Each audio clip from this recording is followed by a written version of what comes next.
For 5 years, Treasure lived under the same roof as a man she called Uncle. She thought she was safe. What she didn't know was that the place meant to protect her was slowly destroying her. Every morning she woke up in a bedroom that should have been her sanctuary, but had become her prison. Every night she closed her eyes, hoping tomorrow would be different, but knowing deep down that it wouldn't be.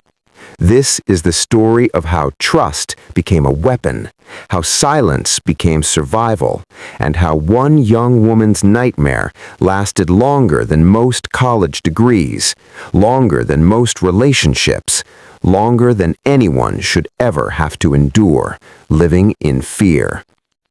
Before we continue, where are you watching from? Drop your country or city in the comments. Your voice matters here. And if you're new here, click on the subscribe button so you never miss any of our upcoming videos. 20 years old. That's how old Treasure was when she moved into her uncle's house. 20 years old, fresh out of a difficult situation with nowhere else to turn and a family that promised her safety. She wasn't running from danger, at least not the kind she could see. She was running from poverty, from instability, from the uncertainty of trying to make it on her own in a city where rent cost more than she could earn in a month. Treasure had always been the quiet one in the family, the one who kept her head down, who worked hard, who never asked for too much. She had dreams, real dreams, of going back to school, of building a career, of being independent. But life had other plans, or so it seemed at the time. When her aunt, Uncle Ben's wife, first suggested she move in with them, it felt like a blessing, a real, genuine answer to her prayers. They had extra space, they said. She could save money, they said. She could get back on her feet, they said. It was supposed to be temporary, just 6 months, maybe a year at most, just long enough for her to find a decent job, save up for her own place, start fresh.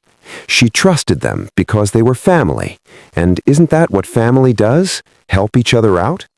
Her mother had passed away 3 years ago, and her father, well, he had his own struggles, his own demons to fight. Treasure didn't have siblings she could lean on, no close cousins nearby, no safety net. So when Uncle Ben opened his door and welcomed her with that warm smile, when he helped carry her boxes up to the small bedroom on the 2nd floor, when he told her she could stay as long as she needed, she believed him. She believed she was lucky. She believed she would be okay. The house itself seemed normal enough, a modest 2-story home in a quiet neighborhood where people minded their own business. Uncle Ben was a respected man in the community, the kind of person neighbors waved to, the kind of person people spoke highly of at church. He had a steady job at a manufacturing plant, worked long hours, paid his bills on time. From the outside, everything looked perfectly fine, perfectly safe, perfectly normal. Treasure settled into her new room, a small space with pale yellow walls and a window that looked out onto the backyard. She unpacked her belongings, arranged her few books on a shelf, hung up the clothes she owned. It felt strange living in someone else's house, but she was grateful. She told herself this was just a stepping stone, just a brief chapter in her life before things got better. What she didn't realize then, what she couldn't possibly have known, was that the man who helped her carry those boxes, the man who smiled and told her she was welcome, the man she called Uncle, was already watching her in ways she wouldn't understand until it was too late.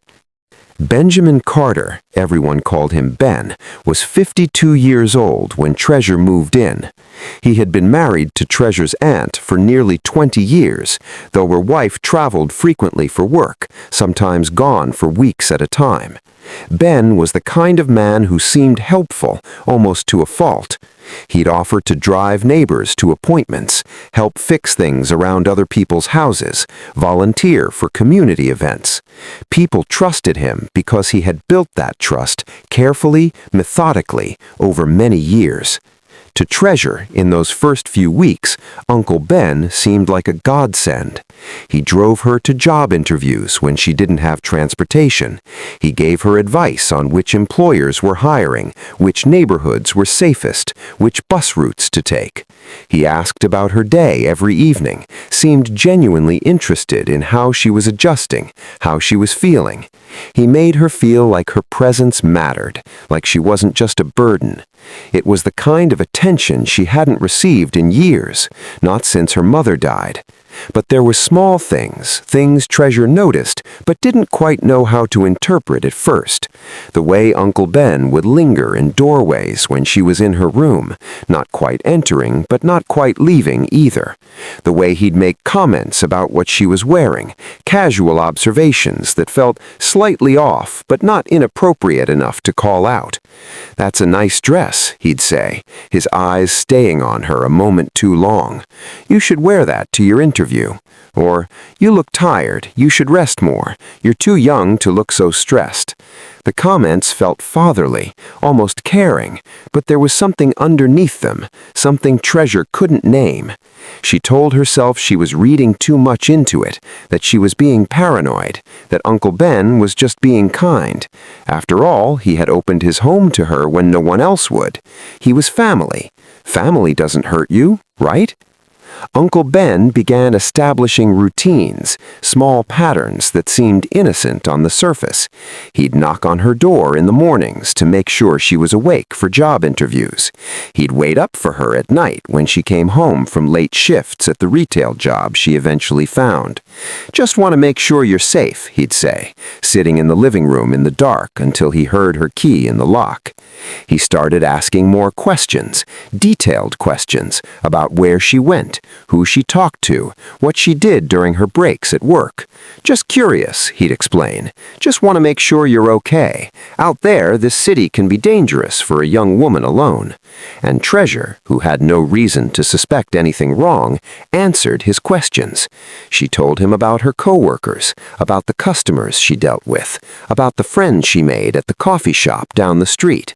She didn't realize she was giving him information, pieces of her life that he would later use to control her. It started so subtly that Treasure almost didn't notice the shift. About 3 months after she moved in, Uncle Ben's behavior began to change in ways that were harder to dismiss, but still difficult to call out.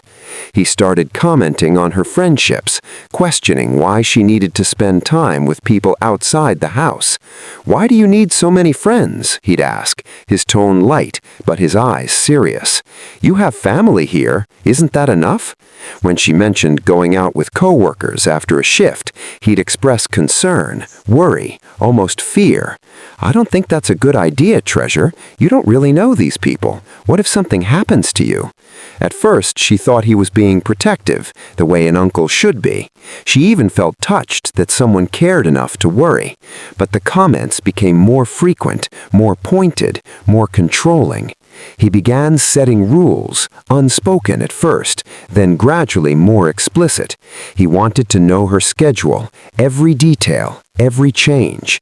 If she was going to be late coming home, she needed to call, not text, but call so he could hear her voice, so he could determine if she was really where she said she was. "It's for your safety," he'd remind her. "Your aunt would want me to look out for you." And Treasure, who didn't want to seem ungrateful, who didn't want to cause problems, complied. She started asking permission, though she didn't quite realize that's what she was doing. "Is it okay if I go to the library tomorrow? Do you mind if I stay an extra hour at work? Can I visit my friend this weekend?"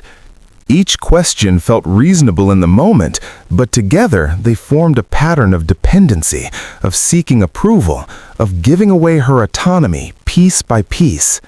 The physical boundaries started blurring, too, in ways that made Treasure's stomach tighten with discomfort, but that she couldn't quite articulate as wrong. Uncle Ben started giving her hugs that lasted too long, his hands resting on her shoulders or her back in ways that felt invasive, but that she couldn't prove were inappropriate. He'd stand too close when they talked, invading her personal space, making her step back, making her feel trapped between him and the wall or the counter. "What's wrong?" he'd ask when she pulled away. "I'm just being affectionate. We're family." And Treasure, who had been taught to be polite, who had been raised to respect her elders, who desperately needed a place to stay, didn't know how to push back without seeming dramatic, without seeming like she was making something out of nothing. She started spending more time in her room, avoiding common areas of the house, avoiding Uncle Ben when she could. But the house wasn't big enough to hide in, and Uncle Ben always found reasons to seek her out, to start conversations, to invade the small amount of space she was trying to create for herself. The worst part was the confusion, the constant second-guessing of her own instincts. Treasure would lie awake at night, her door locked, wondering if she was overreacting, if she was being ungrateful, if she was imagining the way Uncle Ben looked at her, the way he touched her, the way he controlled her. "Maybe this is normal," she'd tell herself. "Maybe all families are like this. Maybe I'm the problem. Maybe I'm too sensitive. Maybe I'm reading things wrong." But deep in her gut, in that place where truth lives even when we try to silence it, she knew something was wrong. She just didn't know what to do about it. She had nowhere else to go, no money saved, no one to turn to who would believe her over a respected family member. So she stayed silent, hoping things would get better, hoping Uncle Ben would back off, hoping her aunt would come home more often and her presence would change the dynamic. But hope, Treasure was learning, wasn't enough to save her. By the time Treasure had been living with Uncle Ben for 6 months, the situation had shifted from uncomfortable to unbearable. But she couldn't see a way out. The trap had closed around her slowly, so gradually that she hadn't noticed until escape felt impossible.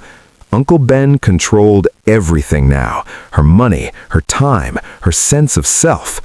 The retail job she had found paid minimum wage, barely enough to cover her phone bill and basic necessities. Uncle Ben had convinced her not to look for better work, insisting that she should be grateful for what she had, that she wasn't qualified for anything better, that employers would just take advantage of her. "You're not smart enough for those jobs anyway," he'd say, his voice kind but his words cruel. "You should stick with what you know." He had access to her bank account. He said he was helping her save money, helping her manage her finances, since she was clearly struggling. But every time she checked her balance, there was less than there should be. And when she asked about it, Uncle Ben would get angry, accusing her of being ungrateful, of not trusting him after everything he'd done for her. "I've given you a roof over your head, food to eat, and this is how you repay me? By questioning me?" The guilt would wash over her, heavy and suffocating, and she'd apologize, backing down, accepting his version of reality, even though she knew, somewhere deep inside, that something was wrong. The isolation was complete now. Uncle Ben had systematically cut her off from everyone who might have helped her. The friend from the coffee shop stopped calling after Uncle Ben answered Treasure's phone multiple times, telling her Treasure was busy, that Treasure didn't want to talk to her anymore. Her co-workers noticed she'd become withdrawn, quiet, always rushing home immediately after her shifts, never joining them for meals or conversations. When they invited her out, she'd make excuses, but the truth was, Uncle Ben had forbidden it, and the consequences of disobeying him weren't worth the risk. Her aunt was still traveling for work, gone more than she was home, and when she was home, Uncle Ben was on his best behavior, charming and attentive, playing the role of devoted husband and caring uncle. Treasure had tried once, just once, to hint to her aunt that something was wrong, that Uncle Ben was being controlling, that she was uncomfortable.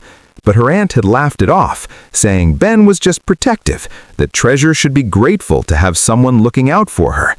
"You don't know how good you have it," her aunt had said, not unkindly, but firmly. "Ben is a good man. Don't start trouble." After that, Treasure stopped trying to reach out. She realized no one would believe her, not without proof. And what proof did she have? Uncle Ben had never hit her, never done anything that would leave visible marks. It was all emotional manipulation, psychological control, boundaries being pushed in ways that were impossible to explain to someone who wasn't living it. The shame was overwhelming, a constant weight pressing down on her chest, making it hard to breathe, hard to think, hard to imagine a future that looked different from her present. Treasure blamed herself, convinced herself that if she had just been stronger, smarter, more assertive, she could have prevented this. Why did I move in here? Why didn't I see this coming? Why can't I just leave? But leaving required money, resources, a plan, and Uncle Ben had made sure she had none of those things. Every paycheck disappeared into expenses he claimed she owed him, rent that kept increasing, utilities she couldn't verify, groceries that seemed to cost more than they should. He kept her trapped in a cycle of dependency, always owing him, always indebted, always one step behind. The worst part was the loneliness, the crushing isolation of carrying this burden alone, of having no one to talk to, no one who understood, no one who believed her reality was as bad as it felt. Treasure had never felt more alone in her life, not even after her mother died. At least then she'd had people around her, people who acknowledged her pain, who offered comfort. Now she was surrounded by walls that felt like they were closing in, living with a man who smiled at the world while terrorizing her in private, trapped in a situation that seemed to have no exit. And time kept passing, days bleeding into weeks, bleeding into months, and Treasure felt herself disappearing, becoming a ghost in her own life, going through the motions, but feeling nothing, hoping for nothing, expecting nothing but more of the same. 2 years passed, then 3, then 4. Treasure turned 22, then 23, then 24, marking birthdays that felt meaningless in a life that had stopped moving forward. She watched her former classmates on social media, the few she still had access to, seeing them graduate from college, start careers, get engaged, move into their own apartments. Their lives were progressing, while hers had frozen in place, stuck in a house that had become her entire world, a world that was suffocating her slowly. The damage Uncle Ben inflicted wasn't visible from the outside. There were no bruises anyone could see, no broken bones, no obvious signs of harm. But inside, Treasure was breaking apart, piece by piece. Her confidence had eroded to nothing. Years of being told she was stupid, incompetent, worthless had carved those beliefs deep into her psyche.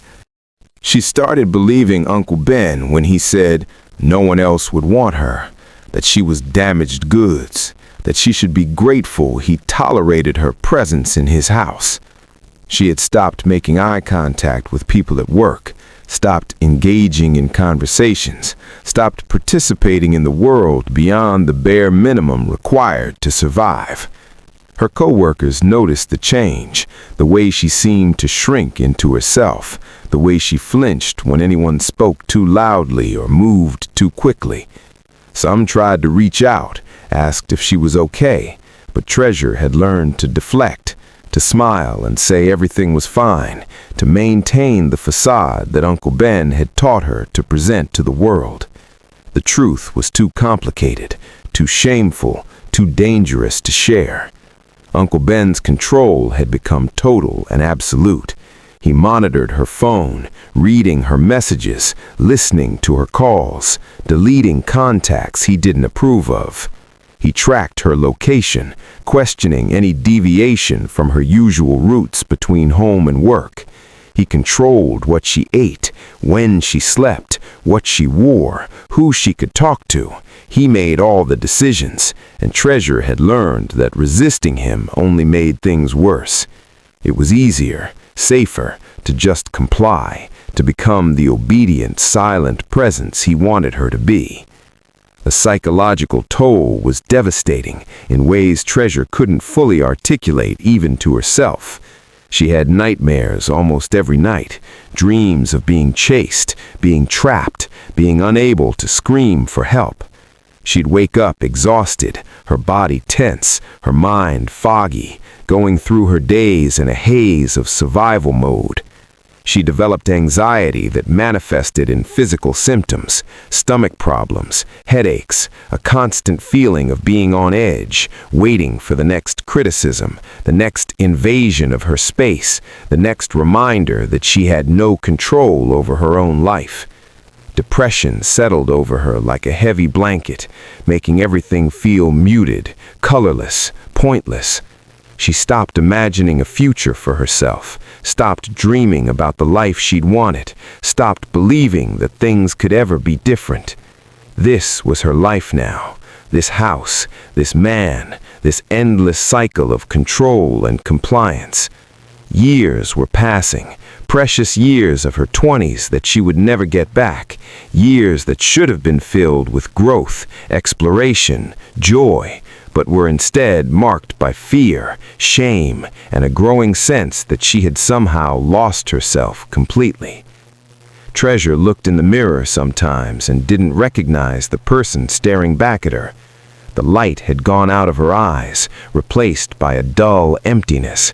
She had lost weight, her clothes hanging loose on a frame that had become thin from stress and the eating habits Uncle Ben dictated.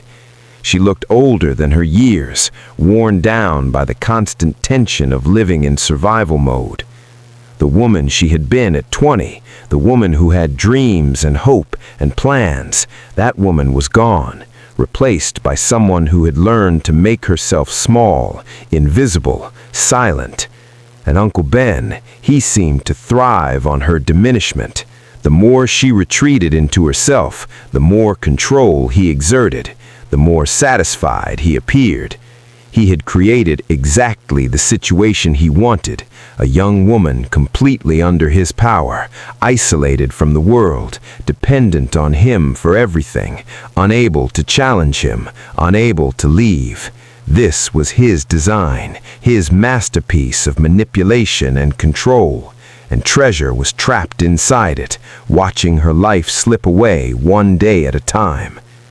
It was a Tuesday afternoon, 4 years and 7 months after Treasure had moved into Uncle Ben's house, when something inside her shifted. She was at work, stocking shelves in the back room, when a customer came in looking for help. The woman was about 40, well-dressed, confident, and she struck up a conversation with Treasure while waiting for an item to be located. "You seem so quiet, so reserved," the woman observed kindly. "Are you okay?" It was a simple question, one Treasure had been asked before and had always deflected. But something about this woman's genuine concern, the way she looked at Treasure with real attention, broke through the carefully constructed walls Treasure had built around herself. And for the first time in years, Treasure felt tears forming, felt her throat tightening, felt the truth trying to force its way out. She didn't say everything, didn't explain the full horror of her situation right there in the store, but she said enough. "I'm living in a bad situation," she whispered, her voice cracking. "I don't know how to get out." The woman didn't judge, didn't ask invasive questions, didn't demand explanations. She simply pulled a business card from her purse and pressed it into Treasure's hand. "This is a counselor I know, someone who specializes in helping people in difficult situations. Call her when you're ready. You don't have to live like this." That night, lying in her locked bedroom, Treasure looked at the card for hours. The counselor's name was printed in simple black letters, along with a phone number and an address. It felt like a lifeline, like a possibility, like maybe, just maybe, there was a way out. For the first time in years, Treasure allowed herself to feel something other than resignation. She felt a small spark of something that almost resembled hope. The realization hit her hard, stealing her breath, making her hands shake as she clutched that business card. This wasn't love, this wasn't family taking care of her, this wasn't protection, this was abuse, systematic, deliberate, calculated abuse. Uncle Ben had been controlling her, isolating her, breaking her down piece by piece for nearly 5 years. 5 years of her life stolen, 5 years of living in fear, 5 years of believing his lies about her worthlessness. And suddenly, with painful clarity, Treasure understood that none of it was her fault. She wasn't weak for staying. She wasn't stupid for not leaving sooner. She wasn't damaged beyond repair. She was a victim, and victims deserve help, deserve safety, deserve to be believed. If you're still watching, comment, "I hear you," because stories like this deserve witnesses. Treasure had been silent for so long, had carried this burden alone, had believed she was the only one who could possibly understand what it felt like to be trapped like this. But she wasn't alone, she realized. There were people who understood, professionals who dealt with situations like hers, resources she hadn't known existed. And most importantly, there was a version of her life that didn't include Uncle Ben, a future she could build if she was brave enough to take the first step. Treasure waited 3 weeks before calling the number on the card, 3 weeks of hiding it, moving it from pocket to pocket, memorizing the number in case Uncle Ben found it and destroyed it. When she finally made the call, her hands were shaking so badly she could barely press the buttons. She called from work, during her break, standing outside in the cold because it was the only place she felt safe from Uncle Ben's surveillance. The counselor who answered, a woman named Margaret, was kind and patient, listening without interruption as Treasure poured out her story in rushed, whispered sentences. "You're very brave for calling. What you're describing is abuse, and you deserve help. I want you to know that leaving is possible, but it needs to be done carefully, safely." Can you come see me? They made an appointment for the following week, a time when Uncle Ben thought Treasure would be at work. For those 7 days, Treasure felt something she hadn't felt in years: anticipation, fear, but also a strange kind of excitement. She was taking action, making a choice, planning an escape. It felt terrifying and empowering at the same time.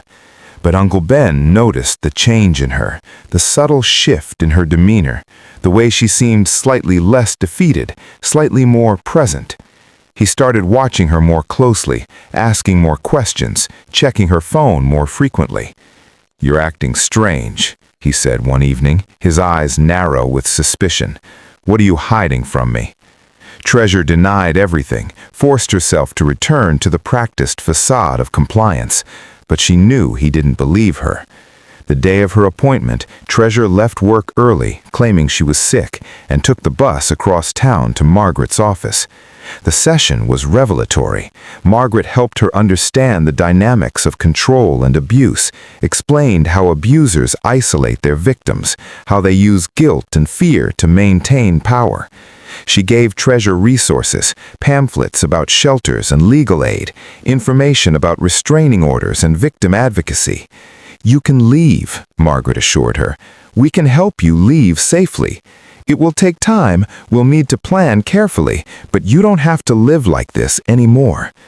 For the first time in years, Treasure felt like maybe, just maybe, she could reclaim her life. She left Margaret's office feeling lighter, feeling like she could breathe fully for the first time in forever. But when she got home that evening, Uncle Ben was waiting for her, and she knew immediately that something was wrong. He was sitting in the living room, her phone in his hands, her messages open on the screen. He had somehow figured out her passcode, had read everything: her conversation with the store customer, her search history about abuse resources, everything.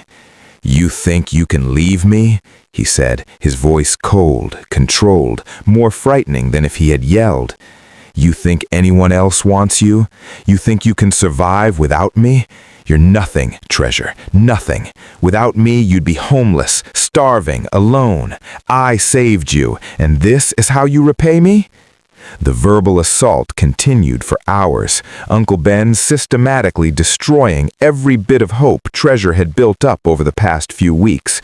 He told her Margaret didn't really care about her, that the shelters were dangerous places full of criminals and drug addicts, that if she tried to leave, he'd make sure everyone in the family knew what an ungrateful, delusional person she was. He told her no one would believe her if she tried to accuse him of anything, that he was a respected member of the community, while she was just a troubled young woman with mental health issues. He rewrote history, claiming he had only ever tried to help her, that she had always been unstable, that her accusations were proof of her instability. By the time he finished, Treasure felt broken all over again, the small spark of hope that had been growing inside her crushed under the weight of his words. She stopped going to see Margaret, too afraid of what Uncle Ben might do if she tried again. She deleted the counselor's number, threw away the resource pamphlets, retreated back into the silent, compliant version of herself that Uncle Ben required. The failed escape attempt had only made things worse.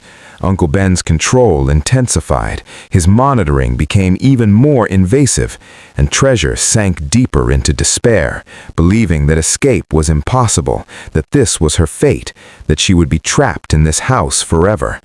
The months that followed Treasure's failed escape attempt were the darkest of her life. She had tasted the possibility of freedom, felt the hope of a different future, and having it ripped away from her was more devastating than never having hoped at all. She fell into a deep depression, moving through her days like a robot, going to work, coming home, existing, but not truly living. Inside, she felt completely empty, hollowed out, like there was nothing left of the person she used to be. Uncle Ben's behavior escalated after he discovered her attempt to get help. It was as if he needed to prove his dominance, to reassert his complete control over her life. He became more demanding, more critical, more invasive. The psychological abuse intensified. He would wake her up in the middle of the night to berate her for imagined infractions, would withhold meals as punishment for perceived disrespect, would remind her constantly that she was worthless, that she owed him everything, that she had no right to question him or disobey him. Treasure stopped feeling like a person and started feeling like an object, a possession that Uncle Ben owned and could treat however he wanted. She lost the ability to feel much of anything. Joy was impossible. Anger was too dangerous to express. Even sadness became muted, replaced by a numb emptiness that colored everything gray. She went through her shifts at the store in a fog, her mind elsewhere, or maybe nowhere, just blank, shut down, protecting itself the only way it knew how. At night, she would lie in her bed, staring at the ceiling, unable to sleep, but too exhausted to do anything else. She thought about death sometimes, not in a way where she wanted to die exactly, but in a way where she couldn't see a future worth living for. The thought of spending the rest of her life in this house, under Uncle Ben's control, was unbearable. But the thought of trying to escape again, of going through that hope and devastation cycle again, was equally unbearable. She felt stuck, paralyzed, unable to move forward or backward, just frozen in place. Her body started breaking down from the chronic stress. She developed digestive issues that made eating painful. Her hair started falling out in clumps. She had panic attacks that came out of nowhere, leaving her gasping for breath and trembling. She couldn't afford to see a doctor. Uncle Ben controlled her money and refused to pay for medical care he deemed unnecessary. "You're fine," he'd say dismissively when she tried to explain her symptoms. "You're just being dramatic. You always have been." The isolation was complete. Uncle Ben had successfully cut her off from every single person who might have helped her. She had no friends, no family she felt safe contacting, no connections to the outside world beyond the minimal interactions required for work. She was completely alone, trapped with her abuser, living a nightmare that had no end in sight.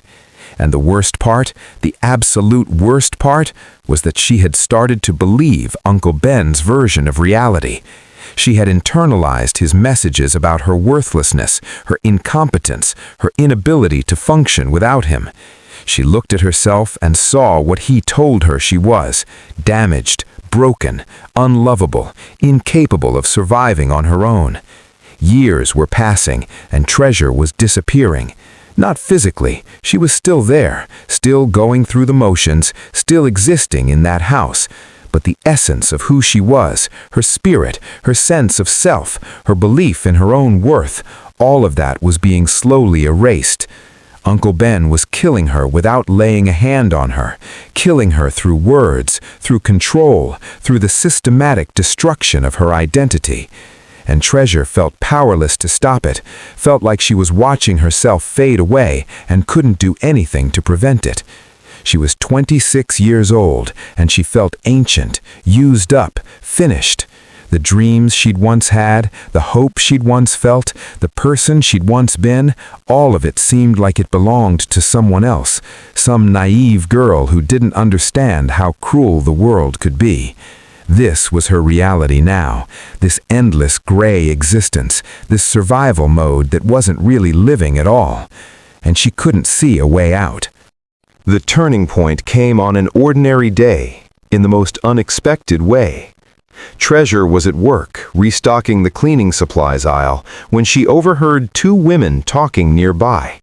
They were discussing a news story about domestic abuse, about a woman who had finally escaped her abuser after 15 years. One of the women said something that stopped Treasure in her tracks. The hardest part is that she kept thinking it would get better, that he would change, that she just needed to be patient. But abuse doesn't get better on its own. It only gets worse until you make it stop. Treasure stood there, frozen, a bottle of detergent in her hand, as those words echoed through her mind. Abuse doesn't get better on its own. It only gets worse until you make it stop. 5 years she had been waiting, hoping, believing that if she just endured long enough, if she just tried hard enough to be good enough, things would improve. But they hadn't improved. They had gotten worse, steadily, consistently worse, and they would continue getting worse unless she did something to change it. That realization hit her like a physical blow, stealing her breath, making her legs weak.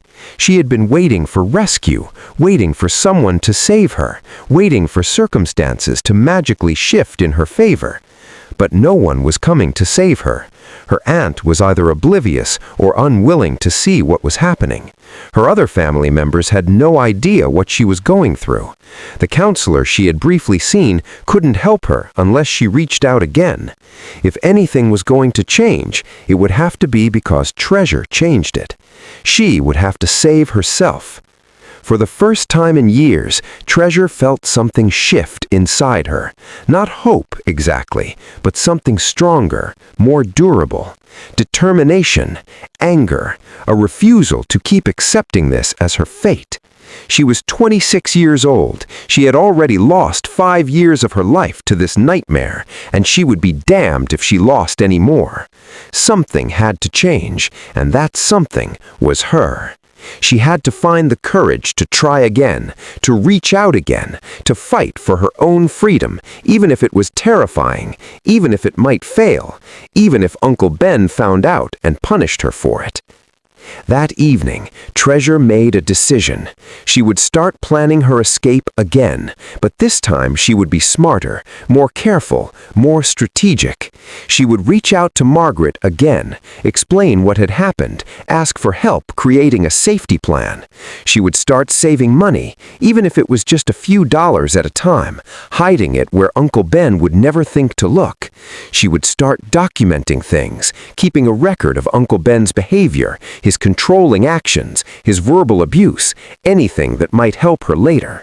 She would start rebuilding connections, reaching out to old friends, even just through brief messages, creating a support network that existed outside of Uncle Ben's control. It would take time, maybe months, maybe longer, but she would do it, because the alternative, spending the rest of her life trapped in this house with this man, was not an option she could accept anymore. The next day, during her lunch break, Treasure called Margaret from a borrowed phone, one Uncle Ben had no access to. "I tried to call before, but I couldn't go through with it," she admitted, her voice shaking. "But I need help. I can't keep living like this." Margaret's response was immediate and compassionate. "I'm so glad you called. I've been thinking about you, hoping you were okay. Let's talk about what we can do to help you get out safely. You deserve to be free, Treasure. You deserve to live a life without fear." They met the following week, and this time Treasure was more prepared, more committed, more willing to be honest about the full extent of what she was experiencing. Margaret helped her understand that leaving an abusive situation is often a process, not a single event, that it required careful planning, especially when the abuser was as controlling as Uncle Ben. They created a safety plan, identified resources, discussed legal options, talked about where Treasure could go when she was ready to leave. For the first time in years, Treasure felt like she was taking control of her own life. It was terrifying and empowering at the same time, this act of resistance, this choice to fight for herself. She knew the road ahead would be difficult, knew Uncle Ben would fight to keep his control, knew she would face obstacles and setbacks, but she also knew that staying meant dying, not physically perhaps, but spiritually, emotionally, mentally, and she had decided she wanted to live. 3 months passed while Treasure quietly, carefully prepared her escape. She had learned from her first failed attempt. This time she told no one except Margaret, kept no evidence where Uncle Ben could find it, maintained the facade of compliance while secretly building her exit strategy. She had opened a new bank account at a different bank, one Uncle Ben knew nothing about, and had been depositing small amounts of cash from her paychecks, money she told him went to work expenses or transportation. It wasn't much, but it was enough to give her options. Margaret had connected her with a women's shelter that had space available, a safe place where Uncle Ben couldn't find her, where she could stay while figuring out her next steps. The plan was set for a Tuesday morning when Uncle Ben would be at work and couldn't stop her, couldn't manipulate her into staying, couldn't convince her she was making a mistake. The night before she planned to leave, Treasure barely slept. She lay in bed, her few belongings already packed in a bag hidden in the back of her closet, her heart racing with fear and anticipation. Part of her was terrified that she wouldn't go through with it, that when morning came she'd lose her nerve and retreat back into the safety of compliance. But another part of her, a stronger part she'd thought was dead, knew she would leave. She had to leave. Her life depended on it. When morning came, Treasure went through her usual routine, eating breakfast with Uncle Ben, acting normal, giving no indication that this would be the last time she sat at this table, the last time she pretended everything was fine. Uncle Ben left for work at 7:30, as he always did, and Treasure watched from the window as his car disappeared down the street. Then she moved quickly, methodically, retrieving her hidden bag, grabbing her important documents, her phone, the small amount of cash she'd saved. She called the shelter, confirmed they were expecting her, called Margaret to let her know she was leaving, and then she walked out the door, closing it behind her, feeling the weight of 5 years lifting off her shoulders with each step she took away from that house. She didn't look back. She couldn't. If she looked back, she might lose her courage, might start second-guessing, might convince herself to return. So she kept her eyes forward, focused on the bus stop 3 blocks away, focused on the shelter address written on a piece of paper in her pocket, focused on the future she was choosing for herself. The shelter was nothing like Uncle Ben had described when he'd tried to scare her years ago. It was clean, safe, staffed by kind people who understood trauma, who didn't judge, who simply offered help. The other women there, survivors like her, welcomed her without prying, without demanding her story, just accepting her presence as someone who needed refuge. For the first time in years, Treasure slept without locking her door, without fear of someone entering her room, without the constant anxiety of Uncle Ben's presence. She slept deeply, dreamlessly, and woke up feeling like maybe, just maybe, she could survive this. But Uncle Ben discovered she was gone within hours. He came home during his lunch break, something he rarely did, and found the house empty, found her room cleared of her belongings, found a note she'd left explaining simply that she was leaving and not to look for her. His reaction was immediate and volatile. He called her phone repeatedly, leaving dozens of voicemails that ranged from angry to manipulative to threatening. When she didn't answer, he started calling her workplace, demanding to know where she was, insisting they tell her how to reach her. He showed up at the store that evening, causing a scene, yelling that Treasure had stolen from him, that she was mentally unstable, that she needed to come home immediately. Store management had to call the police to remove him. The officer who responded took a report, and when Treasure heard about the incident from her coworkers who had her new phone number, she immediately contacted Margaret and filed for a restraining order. The legal process was exhausting and re-traumatizing in ways Treasure hadn't anticipated. She had to recount the abuse in detail to lawyers, to judges, to people who looked at her skeptically, who questioned why she'd stayed so long, why she hadn't reported it sooner, why she had no physical evidence of abuse. Emotional abuse is still abuse, Margaret reminded her during the difficult moments when Treasure felt like giving up, like accepting that maybe Uncle Ben was right, maybe no one would believe her. What he did to you was real, the damage was real, and you have every right to protect yourself. The restraining order was eventually granted, but it was a temporary one, subject to a hearing where Uncle Ben would have the opportunity to contest it. That hearing was one of the hardest days of Treasure's life. Sitting in a courtroom, Uncle Ben just feet away, looking at her with a mixture of rage and victimhood, listening to him tell the judge that she was lying, that he'd only ever tried to help her, that she was an ungrateful, disturbed young woman making false accusations against a man who'd opened his home to her. Treasure's voice shook as she testified, as she described the years of control, the isolation, the psychological manipulation, the way Uncle Ben had systematically destroyed her sense of self. She had brought witnesses, co-workers who testified about the changes they'd seen in her, about Uncle Ben's behavior when he'd shown up at the store, about the fear they'd observed in Treasure whenever his name was mentioned.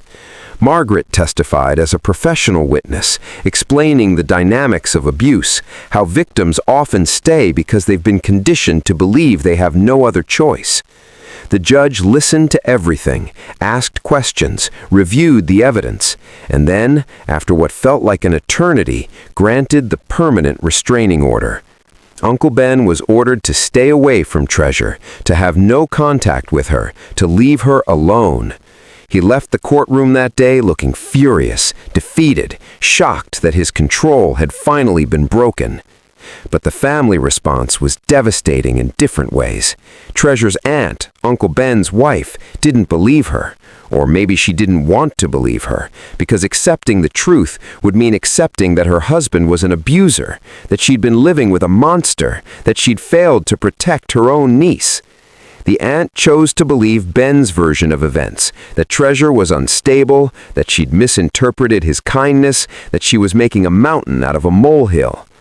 Other family members were divided. Some believed Treasure, some thought she was exaggerating, some wanted to stay out of it entirely. The family gatherings Treasure had once attended, even if reluctantly, were now closed to her. She was treated like the problem, the troublemaker, the one who'd caused unnecessary drama and destroyed family unity. It hurt more than she'd expected, this rejection from people she'd hoped would support her. But it also clarified something important. The people who didn't believe her, who chose Uncle Ben over her, were people she didn't need in her life. Real family, real love doesn't require you to accept abuse. Real family believes you, supports you, protects you. The months following Treasure's escape were a complicated mixture of freedom, grief, healing, and struggle. She had left Uncle Ben's house, but the effects of 5 years of psychological abuse didn't disappear overnight. The shelter provided temporary housing, but after a few months, Treasure needed to find her own place, needed to start rebuilding her life in concrete, practical ways. She found a small studio apartment in a different part of the city, far from Uncle Ben's neighborhood, far from anywhere he might accidentally run into her. It was tiny, barely big enough for a bed and a small table, but it was hers. She had chosen it, she paid for it with her own money, and no one could take it away from her. The first night in her own apartment, Treasure sat on the floor and cried, not from sadness, but from relief, from the overwhelming realization that she was finally, truly free. But freedom came with challenges she hadn't fully anticipated. Years of having every decision made for her had left her paralyzed when faced with choices. Simple things like what to eat, what to wear, where to go on her days off. These decisions that should have been easy felt overwhelming. She'd been conditioned to seek approval, to second-guess herself, to believe she couldn't trust her own judgment. Learning to make decisions independently, learning to trust herself again, was a slow, painful process. The anxiety that had developed during her years with Uncle Ben didn't disappear just because she had left. She still had panic attacks, still struggled with hypervigilance, constantly checking over her shoulder, afraid Uncle Ben would appear, would find her, would try to force her back. She couldn't sleep without checking all the locks multiple times, couldn't relax in public spaces, couldn't form close relationships because trust felt impossible. Therapy became essential to her healing. Margaret had recommended a trauma specialist who understood complex PTSD, who could help Treasure process what she'd experienced and learn coping strategies. The therapy sessions were grueling, forcing Treasure to confront memories she'd tried to bury, emotions she'd suppressed for years, beliefs about herself that Uncle Ben had instilled and that she needed to unlearn. "You are not worthless," her therapist would remind her again and again, until slowly, painfully, Treasure started to believe it might be true. What happened to you was not your fault. You survived, and that took incredible strength. Treasure started attending a support group for abuse survivors, sitting in a circle with other women who understood, who had experienced similar trauma, who didn't judge her for staying as long as she did, or the ways abuse had changed her. Hearing their stories, sharing her own, feeling seen and believed and validated, this was healing in ways individual therapy couldn't replicate.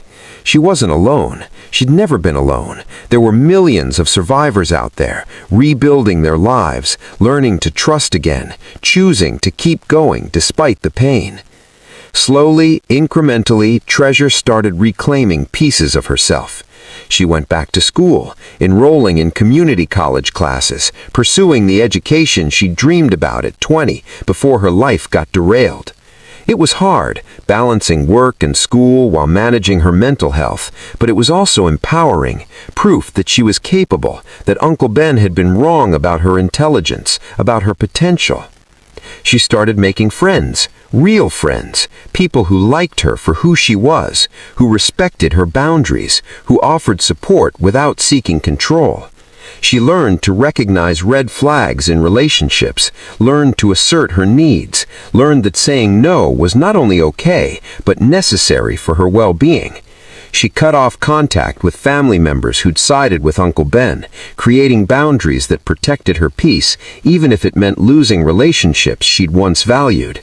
It was painful, but it was necessary. The healing wasn't linear. There were days when Treasure felt strong, capable, proud of how far she had come. And there were days when she felt broken, damaged beyond repair, haunted by memories she couldn't escape. There were setbacks, Moments when she'd see someone who looked like Uncle Ben and freeze. Moments when she'd hear a voice similar to his and panic. Moments when she'd doubt her decision to leave, wondering if maybe she'd overreacted, maybe it hadn't been that bad. But those moments became less frequent over time, and when they happened, Treasure had tools to cope, people to call, strategies to ground herself. She learned that healing from trauma isn't about forgetting what happened or returning to who you were before. It's about integrating the experience, acknowledging the damage, and choosing to move forward anyway. It's about building a new version of yourself, one that's maybe scarred, but also stronger, more resilient, more aware of your own worth. 3 years after leaving Uncle Ben's house, Treasure was 29 years old, and her life looked completely different.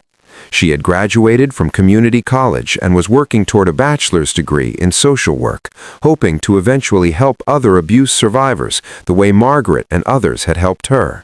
She had her own apartment, a job she didn't hate, friends who cared about her, a therapist she trusted, and most importantly, a sense of self that couldn't be taken away. She still had hard days, still carried the scars of those 5 years, still dealt with anxiety and trust issues, but she also had hope, real hope, not the desperate wishful thinking she'd clung to in Uncle Ben's house, but a solid, grounded belief that her future could be better than her past.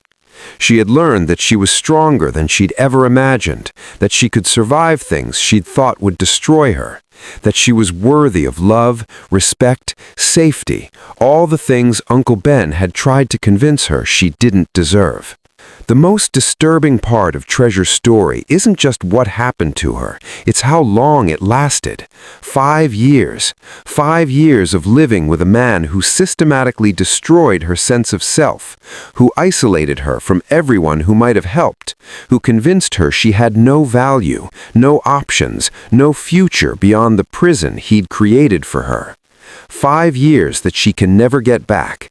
5 years of her 20s that should have been filled with growth and discovery and joy, but were instead marked by fear, control, and a slow erosion of her identity. And the most disturbing part is that no one noticed, or if they noticed, they didn't intervene. Neighbors saw Treasure coming and going, quiet and withdrawn, but they didn't ask questions. Co-workers saw the changes in her, the way she became a shadow of herself, but they didn't push when she said she was fine. Family members saw her less and less, heard from her rarely, but they accepted Uncle Ben's explanations that she was busy, that she was going through a phase, that everything was okay. The truth is that abuse like this thrives in silence, in the spaces where no one asks difficult questions, where victims are too ashamed or too afraid to speak up, where abusers are too respected or too charming for anyone to suspect them. Uncle Ben wasn't a monster in the traditional sense. He didn't fit the stereotype of what people think an abuser looks like. He was a regular guy, a respected community member, someone people trusted. And that's exactly what made him so dangerous. He knew how to present himself to the world, knew how to maintain appearances, knew how to convince everyone that he was the good guy while systematically terrorizing someone behind closed doors. The questions we should be asking aren't just about why Treasure stayed. They're about why no one helped her leave. Why didn't someone notice? Why didn't someone intervene? Why didn't someone create a safe space for her to tell the truth before 5 years had passed? Treasure's story is not unique. There are countless people, mostly women but not exclusively, living in situations like hers right now, trapped by financial dependency, by isolation, by fear, by shame, by the belief that no one will believe them or help them. They're going to work, interacting with people, existing in plain sight, and no one knows what they go home to every night. The statistics are staggering. 1 in 4 women will experience severe physical violence by an intimate partner or family member in their lifetime. And emotional abuse, the kind Treasure experienced, is even more common, but harder to identify, harder to prove, harder to escape. These survivors need us to be aware, to be willing to ask uncomfortable questions, to believe them when they finally find the courage to speak, to offer help without judgment. They need us to understand that leaving isn't simple, that it's often the most dangerous time for an abuse victim, that it requires planning, resources, support, and incredible courage. If this story opened your eyes, share it. Not for shock value, not for entertainment, but because awareness saves lives. Someone watching this video might be living through something similar, might need to know they're not alone, might need to hear that escape is possible, that they deserve better, that help exists. And someone else watching might be in a position to help, might be the coworker who notices the signs, the friend who asks the right questions, the family member who believes instead of dismisses, the stranger who offers a lifeline at exactly the right moment. We all have a role to play in ending abuse, whether that's supporting survivors, holding abusers accountable, or simply refusing to accept silence and complicity. Before we go, let me ask you something, and I want you to really think about your answer. Do you think family betrayal hurts more than betrayal by strangers? When someone you trust, someone you call family, someone who's supposed to protect you, when that person becomes your abuser, is the damage deeper? Is the healing harder? Drop your thoughts in the comments. I want to hear what you think. And if you're someone living through abuse right now, if any part of Treasure's story resonated with you in ways that feel too familiar, I want you to know this. It's not your fault. You're not weak for staying. You're not crazy for feeling trapped. What's happening to you is real, and you deserve help. Reach out to a domestic violence hotline. Talk to a counselor. Tell someone you trust. It might be the hardest thing you ever do, but your life, your freedom, your future, they're worth fighting for. You are worth fighting for. Thank you for watching, for bearing witness to Treasure's story, for taking the time to understand what abuse looks like behind closed doors. If you found this video meaningful, hit that subscribe button, share it with someone who needs to hear it, and remember, silence protects abusers. Speaking up, asking questions, believing survivors, that's how we create change. I'll see you in the next video.